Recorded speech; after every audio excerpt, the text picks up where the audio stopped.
Velim-pitarainana ireo mpiasa draka keto Mahajanga satria mitady sopatra indray nozony ireo malagasy mpanondrana sy mpirakira ny asa drakaka fatao hoe omena vahiny mpanamboly indray ny fifehezana sy ny fahazoan-dalana azahoana manondrana izany drakaka izany ka tsy misy hahazo anao izany asa izany intsony ireo malagasy efa mpanao izany hatr'izay aiza ihany ny ambom-pirenena noho izany manaitra ny filoham-pirenena Andry Nirina Rajoelina sy ny gouvernemanta mba hiaro ny orinasa malagasy sahiran-tsaina ireo mpandrara malagasy satria efa miteny sahady ny sinoa izay manao ny fifehezana hoe tsisy malagasy miasa eo fa ry zareo ihany no tsy maintsy azo lalana mitrandraka ny drakaka eto Madagasikara ary betsaka ireo nitaraina mikasika ny sinoa ary mangataka mba hamela ireo malagasy izay efa mpanao io asa io hatr'izay nanao fitokonana ny mpandrara drakaka malagasy eto Mahajanga velim-pitarainana izy ireo zakazaka ny teratany sinoa izay mpanao izany asa izany de tonga am'izao fitokonana zao izahay satria efa maro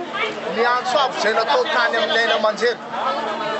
na ny fampiresana na ny zavatra rehetra izay natao dia tsy misy valiny na dia ray tsy misy efa tsy manana fitokisana ntsony zany izahay hoe amin'ny fampiresana tena tsy anaiky izahay fa rehefa sambo perta ihany dia aloha sambo perta ho avy izay amin'ireo sinoa ireo satria raha mahatsapa zahay dia zahay no fidy amin'ny président nipetraka teo amin'ny toerana fa tsy ny sinoa akory ka manina moa ny sinoa nomena favera maro ny mpandrara malagasy ane tokony anao exportateur manina tsy omena lalana fa reto monopole reto ihany no apodipody eo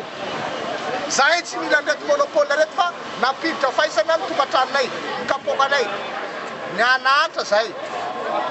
na zay na ko hoe jerena tombotomba oka jerena ny fahorima oka gataka aminao ary mitodika aminao safe zany ty monopole prix ty zany misy ambadika ireo olo fehezinao reo misy tambazotra matanjaka anao ambadika anao sao de anao eritreritra hoe tsisy ntsony ny kolikoly président misy mahatsary voafitaka zay satria nandefa solotena zay tamin'ny 27-28 septembre 2019 nandefa tany Antsohihy nifandinidinika momba n'ity monopole de prix ty momba n'ity concurrence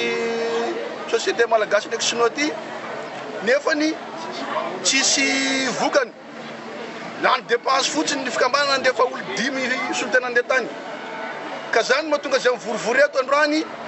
haneo tsy fahafaliana izay amin'ny zavatra ataon'ny fanjakana satria ohatrany manome vahana an'le olona manao ny tsirariny reo aminay dahay tsy aneky mihitsy fa tsy maintsy hiady hatramin'ny faran'izay mba hitany amin'ny marina amin'ity zavatra ty fa sahira zary mijaly